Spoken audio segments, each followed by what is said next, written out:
What's up, what's up? Another day with Jake, morning rush hour. Doing a little late today. You notice there's the sun out already, but we had to adjust the times. It's snowing out here, so. Sorry, it's not the official rush hour. It's still rush hour. We're still rush hour. We're still rushing. Jackie Chan. Today I want to talk about with Jake why you shouldn't follow your passion.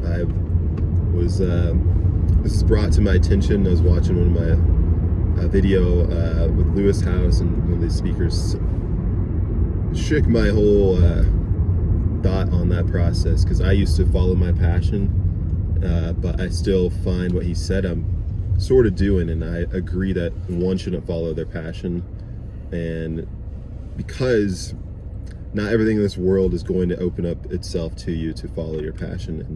And he said what stood out to me was like, don't be picky to where you apply your passion, just take it with you. But you could still, if you love music, inject that into wherever you're at, no matter what profession you're doing, or if you're a creative, you could still figure out how to be creative where you are exactly. But what would you say about it? So what's interesting today, guys, we're gonna do a little bit of debate. There are a lot of things that Miles said I disagree. You know, as much as I love Miles, there are as much of things that I have to disagree on. So I want to give you guys a little bit different perspective on why you should follow your passion. So I mean, when it comes to following your passion, I think we have to talk about two trajectories. For one, is it something that you're good at? If your passion, like let's say you're passionate about playing piano, but like you're like okay, like you're like in 8th grade, you got like an 8, you got like, you know, like A+ on like your music class, but you weren't the top notch in your class. Not even so, you weren't even, I don't know, like your regional best piano player. So let's say you do have a passion for that, but yet if you're not that talented, you kind of have to understand like the rule of the game. Like, okay, so where am I in the passion game that I'm following? So that's the first trajectory you have to understand. And the number 2 trajectory is you gotta have the financial means to follow your passion. And I'll tell you my personal story. So what has been happening, like my whole life, I wanted to actually play drum. I wanted to become a drummer when I was younger. From 7th grade to about 11th grade to 12th grade, I just wanted to play drum. I don't know why. I used to just beatbox, and I just wanted to play drum. Like, I just thought it was the coolest thing. But you know what? I was broke. Like, my parents, I mean, my mom was single mother, matter of fact, and, you know, married to my stepdad at that time.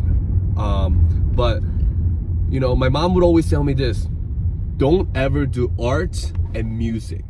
And I was like, what do you mean? Like, I love art and music. Like, how can you say that to a teenager, right? Yeah. But at the same time, she was somewhat right. Because, look, as much as I would have loved playing drum, I knew that I wasn't the most talented guy. So, like, like, realistically, like, where can I really end up in my life? Just playing drum? Maybe you become a drummer, like, drum teacher? I don't know. Like, maybe I can make a YouTube video. Who knows? But like the trajectory of that is so narrow.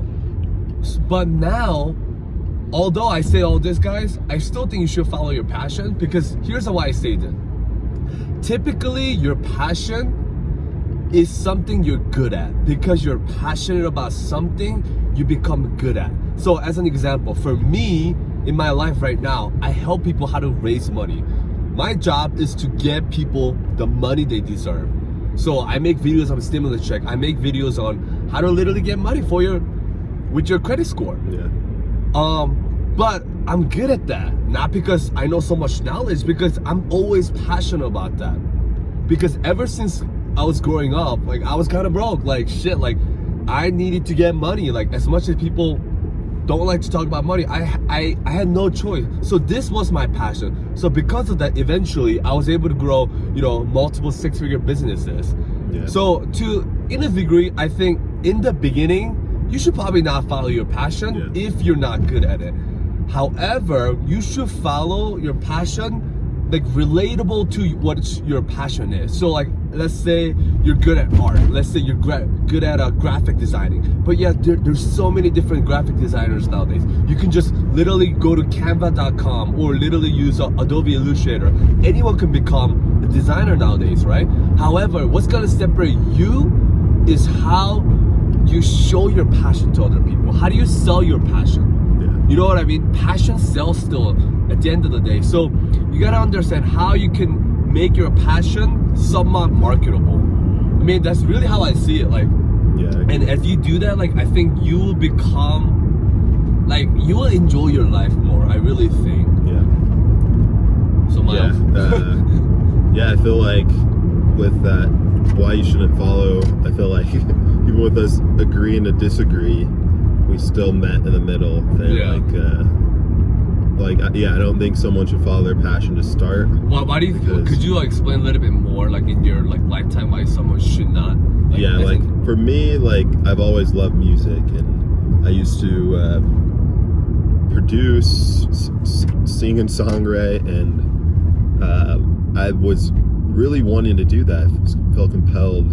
I felt like it was my calling, but even then, something told me, you know what, I gotta at least get out of this survival mode, so I have to do what I have to do, regardless, even if that's my passion. And while putting that on the back burner, even though I still love music, I'm trying to figure out other ways I could have a hand in it rather than being the actual artist. So in doing that, it's almost crazy that I've been blessed, and I feel like God in the universe has orchestrated people to come across my path to help me in other avenues that weren't music based. I went into restaurant management and met people there that had like-minded interest and then wanted to do things on the side. So because I decided to not be picky on where I put my passion, and I was able to be given other people and opportunities to help that on the side, but have to get the money first in order to you gotta get them bags first. Them bags. If you can't pay your rent, if you can't have the roof, you can't follow your passion. We live in this triangle socio-economical world, right? So in a way, you gotta still meet your needs. So if you can't do that, sorry, that's exactly what I had to do. I was hustling for 3 years at a restaurant, but at the same time, if I didn't do that, I would not be able to do what I'm doing right now too. So exactly what Miles did too. It's and we're still in that phase too. Everyone's trying to get out of the phase. The more you could, the more money you could get, the more you can be bags. The more you can be passionate about what you do. But that's it's the sad reality sometimes. That money does have a lot of it dictates on how you live your life. So we do our best to try to make sure that we're not in survival mode and thrival mode. So, and I also think what he said was really compelling too, because most oftentimes when people are in survival mode, meaning you're so busy about taking care of your personal finance, so busy about your relationships, so busy about just everything around your world, your stimuli is just always reacting. If you're always reacting, you cannot grow. And I'll tell you this also from my experience as well. And I think we should not just talk about money. It's not even about the money. It's sometimes when your mind is not clear, when you have so much relational issue with your spouse, with your girlfriend, boyfriend, whatever, it's you can't grow as a person. And I say this really because your mind is always how do I say this, composed by all these different thoughts. So because of that, you can't get anything done. And really, the first thing first is to remove that stress out of your life. So sometimes the best way to remove bad people is you just gotta leave that town. So for me, I had to leave my small town and then just go out, because sometimes the best way to find the happiness is to get out of that comfort zone. Yeah. You know, it's like doing your workout. You can never do, if you could do 10 reps right now, I guarantee you can do 11 reps. It's just that the last push, you feel like you need a spotter. And most often time you do. However, if someone's behind you, you think that someone's gonna grab that bar in case it drops, mentally, you're out of that comfort zone. That's so true. because of that, you grow. So ultimately, what I wanna tell you guys is, to follow your passion, you gotta get out of your comfort zone. And second thing is, as I said too, you also have to not follow your passion in the beginning if you don't have the two trajectory that I said. For one, if you're not good at it, if you're really bad, well, I'm sorry, like your passion is just your passion. You know your reality. For two, to another trajectory that I talked about is, you know, do you have the financial means to follow? You know, do you have things that already have in your life that you can just kind of do about it? Like, can you play piano, like right now, like at night, like without worrying about taking care of your kids, taking care of your spouse, whatever. So understand that two parts first. It's very true.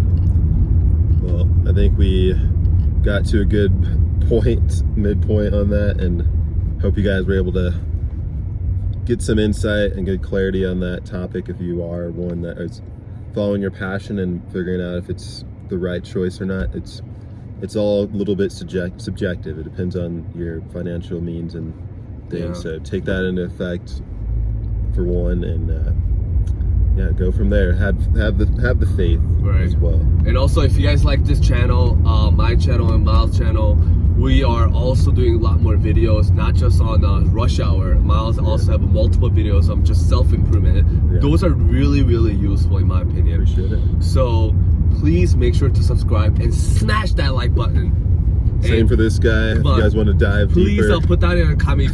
If you guys like our video, make them bags comment. Let's get this going. Get them bags in the comment section. Make them bags comment. Also follow Jake to go deeper on your financial goals. He can definitely help you with that. He's genius on that, honestly. So appreciate you guys tuning in. Until next time, it's your boy Salem, Jake. See ya.